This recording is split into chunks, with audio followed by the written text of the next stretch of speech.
ఉన్నత స్థానంలో నువ్వు ఉండేదానికి అవకాశం ఉన్నదని నేను తెలియజేస్తున్నాను. హల్లెలూయ. ప్రియులారా, మనము గమనించినట్లయితే దేవుడు మనకిచ్చినటువంటి మాట ఏమిటంటే ఆయన మనల్ని దాటిస్తున్నాడు. హల్లెలూయ. సంతృప్తికరంగా లేనటువంటి జీవితం నుంచి సంతృప్తి లోనికి ఆయన మనల్ని దాటిస్తూ ఉన్నాడు. హల్లెలూయ. సో నీవు నదులలో పడి దాటుచున్నప్పుడు దేవుడు ఏమంటున్నాడు, ఆయన మనకు తోడై ఉంటానన్నాడు. హల్లెలూయ. నేను చెప్పాను కదా, దేవుడు సాతాను వైపుగా లేడు. దేవుడు ఎవరి వైపుగా ఉన్నాడు? మన వైపుగా ఉన్నాడు. హల్లెలూయ. ఒకవేళ యాక్చువల్గా యేసు ప్రభు మీకు కనిపిస్తే, మీతో మాట్లాడాలని వస్తే మీరు ఏం చేస్తారు? ఆయన వచ్చాడు అనుకోండి, ఆయన కూర్చున్నాడు, కుర్చీలో కూర్చున్నాడు, మీ ఇంటికి వచ్చి కుర్చీలో కూర్చున్నాడు. కుర్చీలో కూర్చుంటే మీరు ఏం చేస్తారు? అప్పుడు మీ పొజిషన్ ఎలా ఉంటుంది? ఆనందంతో ఉంటుంది. ఇంకా కూర్చొని ఉంటారా, భూమి మీద పడతారా, పడుకుంటారా, ఏం చేస్తారు? నిలబడుకొని ఉంటాం కదా. ఆయన సింహాసనంలో కూర్చుంటాడు, మనం మాత్రం మనకు ఏంటి, మనకు అలవాటు ఏంటి, మనం నిలబడుకుంటాం. ఇంకా లేదంటే పాదాలు కదా, పాదాల దగ్గర ఉంటాం. అవునా కదా? చెప్పండి. దేవునికి ఏమి ఇష్టం తెలుసా? దేవునికి ఏమి ఇష్టం తెలుసా? నువ్వు పాదాల దగ్గర ఉండడం ఆయనకి ఇష్టం లేదు, నువ్వు నిలబడుకొని ఉండడం ఆయనకి ఇష్టం లేదు. హల్లెలూయ. ఏం చేస్తాడు తెలుసా? బాగా వినండి దేవుని గురించి. కుర్చీ వేసి పక్కన కూర్చోమంటాడు దేవుడు. హల్లెలూయ. రెన్ని ఉన్నాడు, నేను కూర్చొని ఉంటే నా కాళ్ళ దగ్గర కూర్చుంటే బాగుంటుందా, పక్కన కూర్చోబెట్టుకుంటే బాగుంటుందా? పక్కన కూర్చోబెట్టుకుంటే బాగుంటుందండి. చాలాసార్లు పాదాల క్రైస్తవులు ఉన్నారు కొంతమంది, అక్కడే పాదాలు తప్ప మాకు ఇంకేం వద్దని. మంచిదే అది మంచిదే, పాదాలు కోరుకోవడం మంచిది, ఆయన పాదాల దగ్గర ఉండడం చాలా మంచిది. మరి ఆయన పాదం దగ్గర ఉంది కానీ ఆయన ముఖం చూస్తూ ఉంది. ఓకే, ఆయన మాటలు, పాదాలు కాదు. ఆయన పాదాల దగ్గర కూర్చుంది కానీ మరి ఆ డైరెక్షన్ అంతా ఏంటి? ఆయన మాటలే. హల్లెలూయ. యేసు ప్రభు మిమ్మల్ని దర్శిస్తే మిమ్మల్ని ఎంత గౌరవిస్తాడంటే పక్కన కూర్చోబెట్టుకుంటాడు ఆయన. వాక్యంలో ఏమన్నా వ్రాయబడింది? ఆయన క్రీస్తుతో కూడా మనల్ని లేపి పాదాల దగ్గర కూర్చుంటే పెట్టాడని ఉందా? ఆయనతో కూడా. అసలు కొన్నిసార్లు పాదాల దగ్గర కూర్చుంటే ఎంబరేజింగ్ ఉంటుందా ఉండదు? మీ పిల్లలు వచ్చి మీ పాదాల దగ్గర కూర్చొని కూర్చొని ఉంటే మీకు బాగుంటుందా బాగుంటుందా చెప్పండి. ఎలా ఉంటుంది మీకు? నువ్వు కాళ్ళ దగ్గర కూర్చున్నావు, పక్కన కూర్చో. హల్లెలూయ. క్రీస్తునందు ప్రియులారా, దేవుడు మనల్ని చాలా గౌరవిస్తాడు. ఈ లోకం మన అధికారుల దగ్గర మన చేతులు కట్టి నిలబడతాం, కానీ ఆయన దగ్గర నిలబడతాను ఏమంటాడు తెలుసా? పక్కన కూర్చో, నువ్వేమనుకున్నావు, నీ గురించి ఏం తెలుసా అంటాడు. హల్లెలూయ. నేను నిలబెట్టి మాట్లాడు, కూర్చోబెట్టి మాట్లాడతాడు ఆయన. దేవునికి మహిమ కలుగును గాక. హల్లెలూయ. యేసుక్రీస్తు ప్రభు ఇటువంటి మంచి దేవుడు అండి. నిజంగా ఆయన గురించి మనం తెలుసుకుంటే మన జీవితాలు చాలా మార్చబడతాయి. అందుకే ఎఫెసీయులకు రాస్తూ పౌలు ఏమంటాడంటే, తనను గురించి తెలుసుకున్నట్టు ఎందు మీకు జ్ఞానమును ప్రత్యక్షతను గల మనస్సు ఆయన అనుగ్రహించినట్లు మీకోసం నేను గోజాడుతున్నాను అన్నాడు. హల్లెలూయ. సో రక్తం గురించి మనం తెలుసుకుంటున్నాం, రక్తం గురించి మనం ధ్యానిస్తున్నాం. యేసుక్రీస్తు రక్తమును మనం ఎంతగా మనం తెలుసుకుంటామో, ఎంతగా మనము ఉపయోగిస్తామో మన జీవితంలో మనం అంత గొప్ప విజయాన్ని మనం పొందుకుంటాం. దేహం యొక్క ప్రాణాన్ని దేవుడు రక్తములో ఉంచాడు. అంటే మనిషి ఆత్మకు మనిషి దేహానికి మరి అనుసంధానం చేసేది, కలిపేది ఏమిటి అంటే రక్తం అన్నమాట. తద్వారా మనిషిని దేవుని కలిపేది కూడా రక్తము అన్నమాట. సో రక్తాన్ని దేవుడు మనకు ప్రాణముగా ఉన్నట్లుగా ఆయన నియమించాడు. ఇది మనిషి యొక్క రక్తం. యేసుక్రీస్తు ప్రభు వారి యొక్క రక్తము చాలా ప్రత్యేకమైనది, చాలా విశేషమైనది. ఎందుకంటే ఆయన రక్తమంతా మరి దేవుని యొక్క రక్తమై ఉన్నది. హల్లెలూయ. మానవ రక్తము ఆయన రక్తాన్ని కలుషితము చేయలేదు. మనిషి పడిపోయినప్పుడు ఏం అపవిత్రమైంది? రక్తం అపవిత్రమైంది. రక్తం అపవిత్రమైతే మొత్తం పాడైపోయినట్లే ఇంకా. సో రక్తం అపవిత్రమైంది. సో కాబట్టి మనిషి రక్తము కలవకుండా ఉండేదాని కొరకే కన్యకకు జన్మించాలని దేవుడు ప్రణాళిక వేశాడు. కొన్ని వందల ఏళ్ళ క్రితం అదే చెప్పాడు. అదే మరియమ్మ గారి జీవితంలో కూడా దేవుడు దానినే జరిగించాడు. హల్లెలూయా. సో కాబట్టి యేసుక్రీస్తు వారి యొక్క రక్తము అది నిర్దోషమైన రక్తం, అది నిష్కలంకమైన రక్తం, అది అమూల్యమైన రక్తము, అది నిబంధన రక్తం. హల్లెలూయా. సో నేను చెప్పాను, పరలోకపు కోర్టులో రక్తమే డబ్బులు అన్నమాట. రక్తము ఎవరినైనా దేన్నైనా విడిపించగలదు, provided if it is holy. పరిశుద్ధమైన నిర్దోషమైన రక్తం అయితే ఎవరినైనా విడిపించగలదు. పరలోకపు కోర్టులో విలువ ఉండేదంతా రక్తానికే. నీ పాపం ఎంత భయంకరమైందన్నా, నేను అంటాను, హిట్లర్ లాగా కొన్ని మిలియన్ లక్షల మందిని చంపాడు కదా, అట్లా చంపిన వ్యక్తి కూడా, కొన్ని లక్షల మందిని చంపిన వ్యక్తి కూడా పరలోక కోర్టులో రక్తాన్ని ఆశ్రయిస్తే ఆ పాపాలన్నీ కూడా ఒక్క క్షణంలోనే కొట్టుకొని వెళ్ళిపోతాయి. ఎంత ఘోరమైన పాపమైనా, ఎన్ని నరహత్యలు చేసినా, ఎంత భయంకరంగా అక్రమంగా జీవించినా కూడా యేసు రక్తాన్ని ఆశ్రయిస్తే దేవుడు పాపాలన్నీ కడిగేస్తాడు. అంటే అర్థం ఏమిటంటే, దేవుడు నీ పాపాన్ని చూడడు కానీ నీ కొరకు కార్చబడిన రక్తాన్ని చూస్తాడు. హల్లెలూయా. రక్తాన్ని చూసి పాపమును పట్టించుకోడు ఆయన. రక్తాన్ని చూసి, రక్తం కనపడితే దేవునికి ఏమీ కనిపించదు. అందుకే ప్రార్థన పోయేటప్పుడు అసలు రక్తం మాట వెత్తకుండా ప్రార్థన ప్రారంభించొద్దండి. హల్లెలూయా. రక్తం అంటూనే పరలోకం అంతా అలర్ట్ అయిపోతుంది అన్నమాట.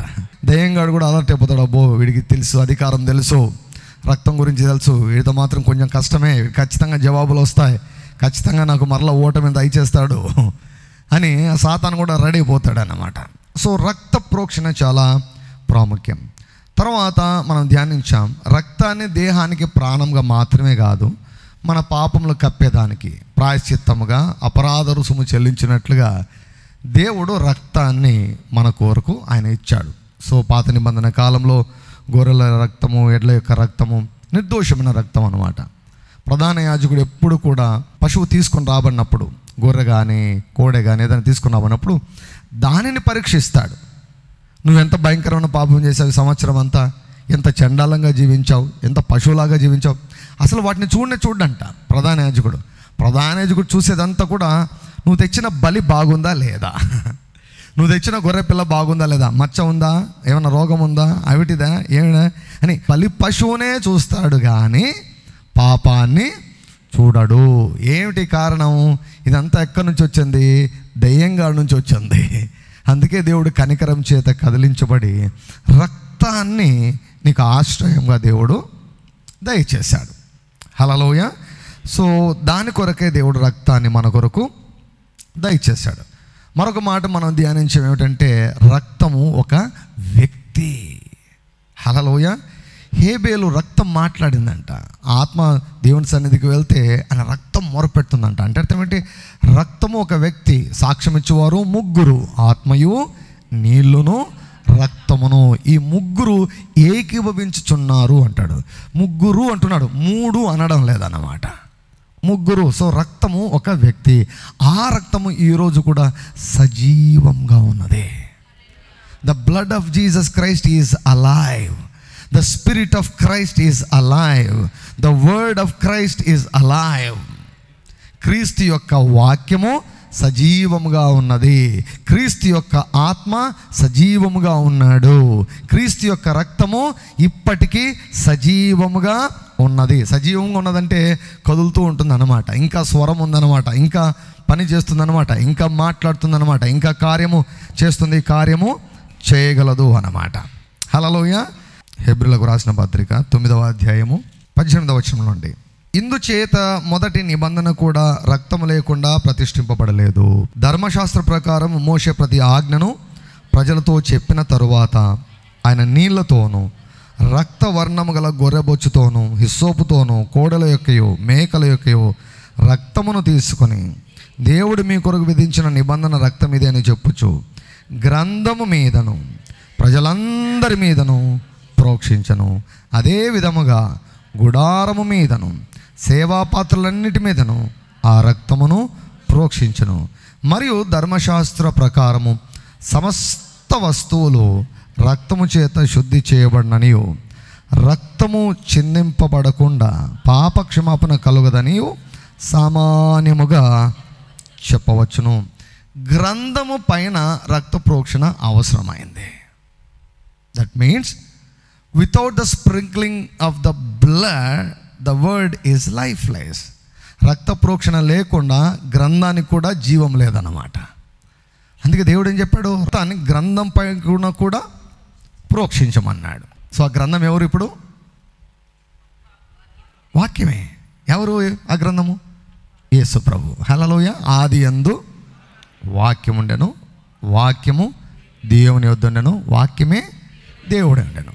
సో యేసు క్రీస్తు ప్రభు, he is a living word. ఆయన సజీవమైన వాక్యము, ఆయన గ్రంథము అని చెప్పచ్చు. మోషే ఏం చేశాడు? రక్తాన్ని తీసుకుని ఏం చేశాడు? గ్రంథం పైన ప్రోక్షించాడు. ఇప్పుడు యేసు ప్రభు గ్రంథం అన్నమాట. మరి ఈ గ్రంథం పైన రక్తం ప్రోక్షించబడిందా లేదా? మొట్టమొదట ఎక్కడ ప్రారంభమైంది రక్తము?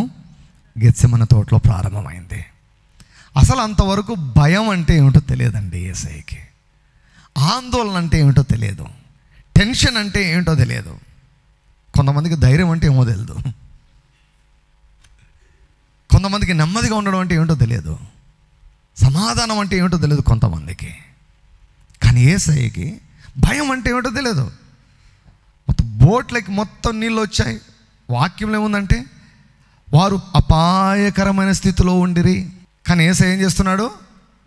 ఆదమరచి హాయిగా డిస్టర్బెన్స్ లేకుండా నిద్రపోతున్నాడు. 15,000 మంది ఉంటే వాళ్ళకి భోజనం పెట్టాల్సి వస్తే అస్సలు టెన్షన్ పడలేదు. తన సొంత స్నేహితుడు చనిపోతే అసలు టెన్షన్ పడలేదు. టెన్షన్ అంటే ఏంటో తెలియదు, భయం అంటే ఏంటో తెలియదు యేసయ్యకి. అది గెత్సెమనే తోటలో ఏమందో తెలుసా?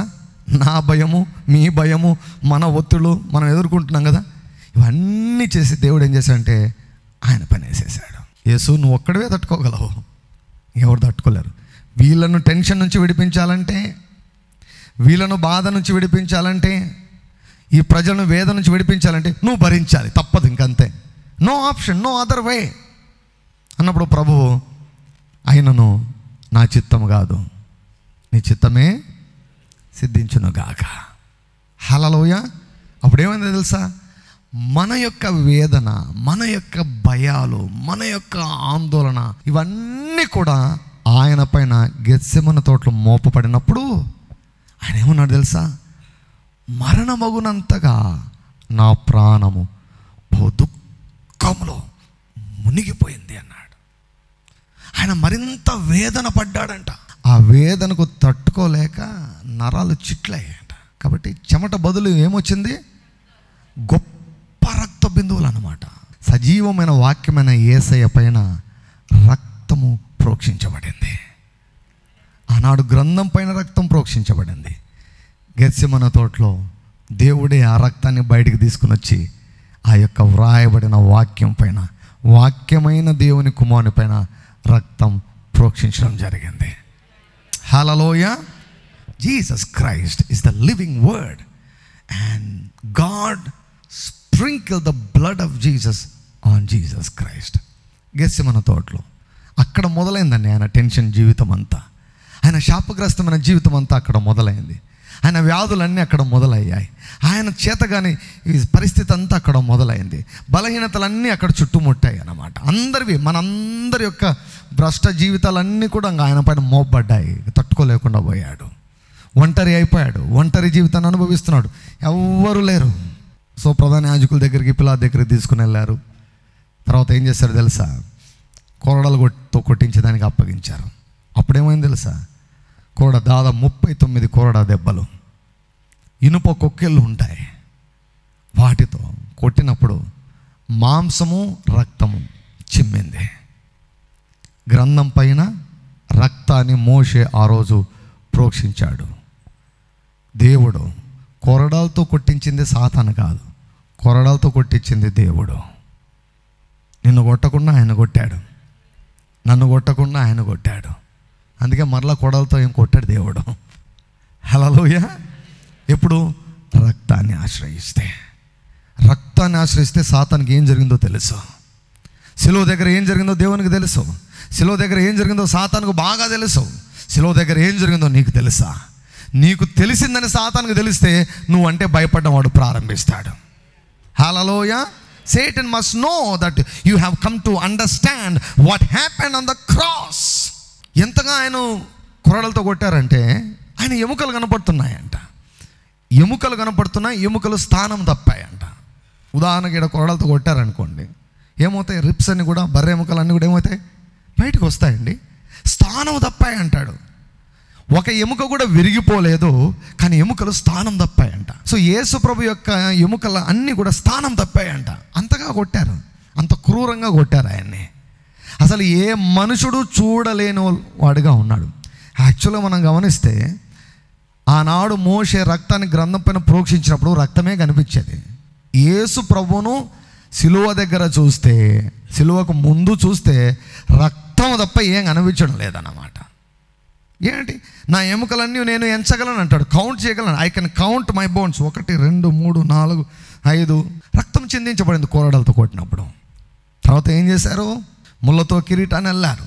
ఆ ముళ్ళ సైజ్ ఎంత ఉంటుందో తెలుసా? ఒక్కొక్క ముళ్ళు 1.5 ఇంచు ఉంటుందంట. అవి గుచ్చుకుంటే ఎలా ఉంటుందంటే, తేలు గుడితే ఎలా ఉంటుందో అలా ఉంటుందంట. ముళ్ళతో కిరీటాన్ని వెళ్ళి తలపైన ఉంచి ఒక కర్ర, రాడ్ లాంటి కర్ర తీసుకుని వచ్చి ఏం చేశారు? కొట్టారండి. కొడితే ఏమవుతుంది? ఆ యొక్క ముళ్ళన్నీ కూడా తలలోనికి కూర్చుకొని పోయాయి. రక్తం గారుతుంది. తలపైన రక్తం ప్రోక్షించబడింది. ముళ్ళు దేనికి సూచన తెలుసా? శాపానికి సూచన. నిన్ను శాపం నుంచి విడిపించేదానికి ఆయన ముళ్ళ కిరీటం తలపైన ఉంచుకున్నాడు. నీకు ఏక మనసును అనుగ్రహించేదానికి, మంచి మనసును అనుగ్రహించేదానికి, నెమ్మదితో కూడిన మనసును అనుగ్రహించేదానికి, ఒత్తిడి లేనటువంటి మనసు నీకు అనుగ్రహించేదానికి ఆయన తలపైన ముళ్ళ కిరీటం ఉంచబడింది. అందుకే దేవుని యొక్క వాక్యంలో వ్రాయబడింది, నీతిమంతుని తల మీదకి ఆశీర్వాదములు వచ్చును. నీ భక్తిహీనుల తల మీదకి బలాత్కారం వచ్చునంట. నీతిమంతుని తల మీదకి ఆశీర్వాదము వచ్చును. హల్లెలూయా. సో రక్తం, తలపైన రక్తం ప్రోక్షించబడింది. తర్వాత ఏం చేశారు? చేతులలో మేకులు కొట్టారు, కాళ్ళలో మేకులు కొట్టారు. అక్కడ రక్తం వచ్చింది. అంతటితో ఆగలేదు. చనిపోయాడో లేదా టెస్ట్ చేద్దామనే దానికి కూడా బల్లం తీసుకొని ఏం చేశారు? పొడిచారు. అప్పుడు నీళ్ళు, రక్తము వచ్చింది. ఈ గ్రంథమైనటువంటి యేసుక్రీస్తు ప్రభు పైన రక్తమంతా ప్రోక్షించబడింది. The blood of God was sprinkled upon Jesus. దేవుడు యేసు ప్రభువును విడిచిపెట్టేశాడు. పాత నిబంధనలో సంసోను దేవుడు విడిచిపెట్టి వెళ్ళిపోయాడు. ఆ వాక్యం చెప్పి క్రొత్త నిబంధనలు కూడా చాలామందిని భయపెడతా ఉంటారు. మన అది ఎక్స్పైర్డ్ మెడిసిన్స్ ఎవరైనా వాడతారా అండి? ఎక్స్పైర్డ్ మందులు ఎవరైనా వాడతారా? ఎవరు వాడరు కదా. డేట్ అయిపోయిన మందులు. పాత నిబంధన అంటే పాతది అండి. అది పాత నిబంధన అంటే పాతది, అది అయిపోయింది, పాతగిలిపోయింది. క్రొత్తది వచ్చింది. హల్లెలూయా. ఫ్రెష్గా వచ్చింది అన్నమాట. దీనికి ఎక్స్పైరీ డేట్ లేదు దీనికి. హల్లెలూయా. మరో ఎందుకు పాతదానికి ఎందుకు? ఏదో పాత ఎట్లుండేదంటే ఒక ఆయన అన్నాడు అనమాట, దేవుడు వచ్చేటప్పుడు తెలుస్తుంది కానీ పోయేటప్పుడు తెలియదు. చెప్పకుండా మెల్లగా వెళ్ళిపోతాడు.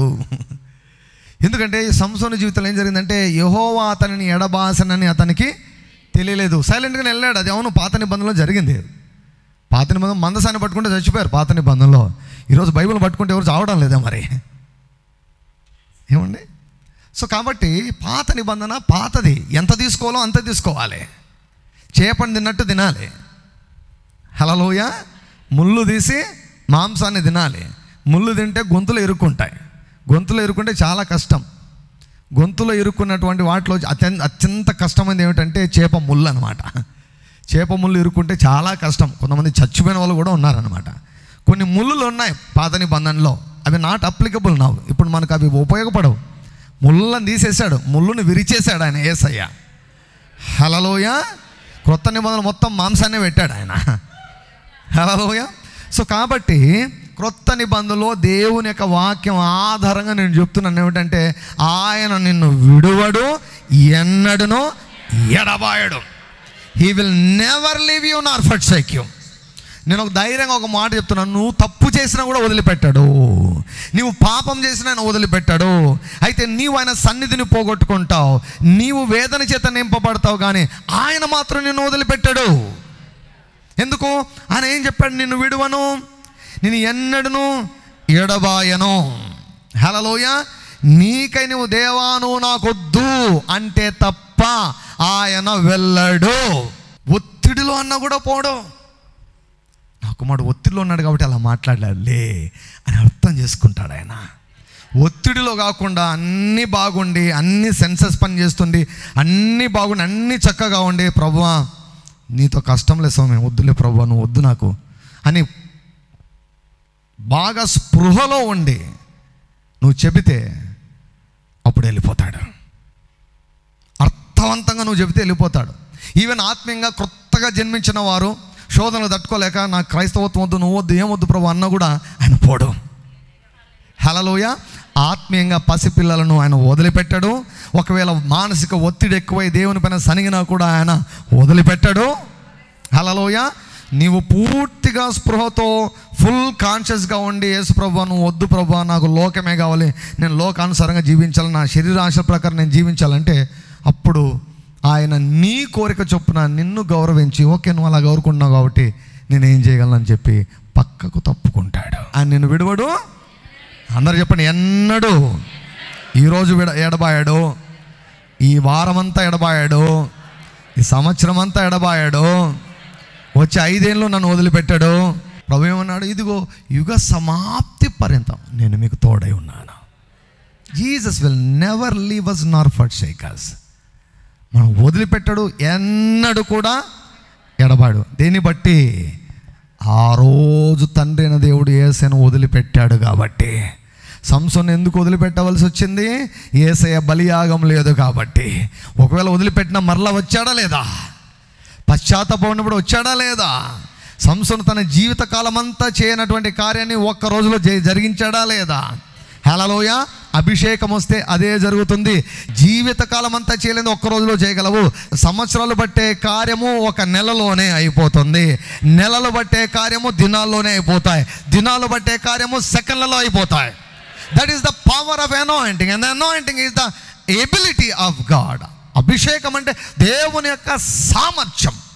సంసోను గురించి వ్రాయబడింది ఏమిటంటే, జీవితకాలం అంతా చేసిన దానికంటే ఆ రోజు గొప్ప కార్యం చేశాడంట. హల్లెలూయా. కాబట్టి మన జీవితంలో ఎప్పుడు నిరాశ పడకూడదు. టైం వేస్ట్ అయినా కూడా గతాన్ని బట్టి టైం వేస్ట్ అయిందని ఈరోజు వేస్ట్ చేసుకోకూడదు మనం. హల్లెలూయా. కెన్నెత్ హేగన్ గారు అంటారనమాట, 14 ఏళ్ళు సేవ చేశాడంట, 14 ఏళ్లలో నేర్చుకునేది 6 నెలల్లో నేర్చుకున్నాడంట. హల్లెలూయా. 14 ఏళ్ళు ఏం నేర్చుకున్నాను నేను అని తను ప్రశ్నించుకున్నాడంట. 6 నెలల్లో నేర్చుకున్నాడంట. ఆ 6 నెలల్లో జీవితం అంతా మారిపోయింది, బోధ అంతా మారిపోయింది అనమాట. ఇప్పుడు కూడా నిరాశ నిస్పృహకు గురి కావద్దండి. ఆల్వేస్ ఆశ పెట్టుకోండి. ఇశ్రాయేలు యెహోవా మీద ఆశ పెట్టుకునము, ఏలయనగా ఆయన యొద్ద కృప దొరుకును. ఆఖరికి వచ్చే లోపల మళ్ళీ ఏమన్నాడు? తండ్రి నీ చేతికి నా ఆత్మను. ఎప్పుడైతే ఆ రక్తము ఆయన పూర్తిగా కప్పేసిందో అప్పుడు మరలా తండ్రి ఆ రక్తాన్ని చూశాడు, మరలా ఆయన వైపు చూశాడు. హల్లెలూయా. అందుకే నా దేవా అన్నవాడు తర్వాత నా తండ్రి అని అన్నాడు. రక్తము లేకుండా దేవుడు కూడా యేసయ్య వైపు చూడలేకుండా పోయాడు. అది సంపూర్ణంగా ప్రోక్షించబడాలి. ఆనాడు మోషే గ్రంథం పైన రక్తాన్ని ప్రోక్షించాడు. ఆ వాక్యమే శరీరధారియే కృపా సత్య సంపూర్ణుడిగా మన మధ్య సంచారం చేశాడు.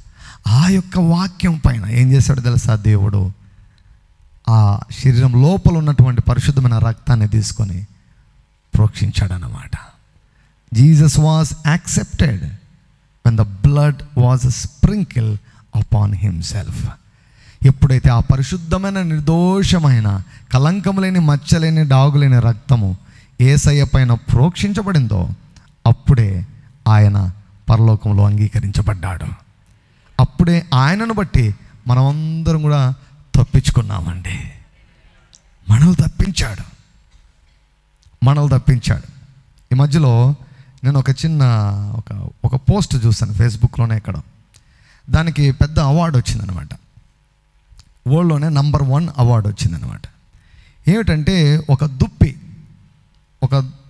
ఇలా ఉంటుంది. దుప్పి చుట్టూ 3 పులులు ఉన్నాయన్నమాట. 3-4 పులులు ఉన్నాయి దుప్పి చుట్టూ. అంటే రెడీగా నోరు తెరిచి ఇంకా రెడీగా ఉన్నాయన్నమాట. ఆ దుప్పి ఇంకా వదిలేసి ఇంకా తినబడేదానికి రెడీగా ఉందన్నమాట.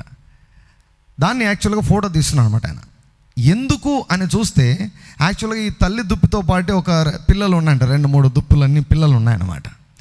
ఈ యొక్క పులులన్నీ దాడి చేసేదానికి వచ్చినప్పుడు ఇప్పుడు వాటితో పాటు తల్లి కూడా పరిగెత్తింది అనుకోండి, అప్పుడు అందరినీ పట్టుకొని తింటాయని చెప్పేసి తల్లి ఏం చేసిందని తెలుసా, ఆ చిన్న వాటిని తప్పించేదానికి ఆగిపోయిందంట.